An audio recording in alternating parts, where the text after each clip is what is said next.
On vient placer le talon d'une des deux mains au milieu du sternum. Ici, les doigts devant nous. Toutes les 10 minutes en France, une personne est victime d'un arrêt cardiaque. Prêt? On y va. 1 et 2 et 3 et 4. D'où l'importance de former le plus grand nombre à ces actes de réanimation. Ces jeunes sont au collège ou même en CM2 et c'est une grande première pour eux. C'était un peu compliqué quand on faisait ça. Il faut vraiment du cardio pour faire ça. C'est super dur. Mais visiblement, la leçon est comprise. Je devrais déjà aider la personne à reprendre connaissance et appeler les secours. Dans ce quartier populaire, plusieurs groupes se sont portés volontaires pour faire leur formation premiers secours. Malaise, hémorragie, brûlure.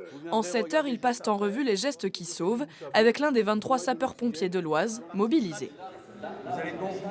Le véritable enjeu pour nous, c'est de les former aux gestes de premier secours et qu'ils soient aptes à réagir devant une détresse vitale qui, pour nous, dans le cadre de ce qu'on appelle la chaîne des secours, est un maillon indispensable puisque c'est le premier maillon de la chaîne.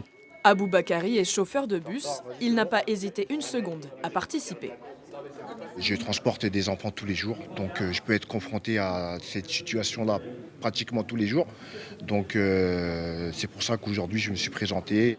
À l'initiative de cette action gratuite, la préfecture tente aussi de recréer du lien entre les institutions et les populations. Nous, on porte au quotidien dans la politique de la ville ce besoin d'égalité entre les hommes et les femmes, de réussite à l'école et de citoyenneté. En passant le premier secours civique, on coche un peu toutes ces cases-là. Félicitations. Félicitations, on peut les applaudir. De 10 ans à 60 ans, au total 190 personnes ont obtenu leur certificat de premier secours citoyen.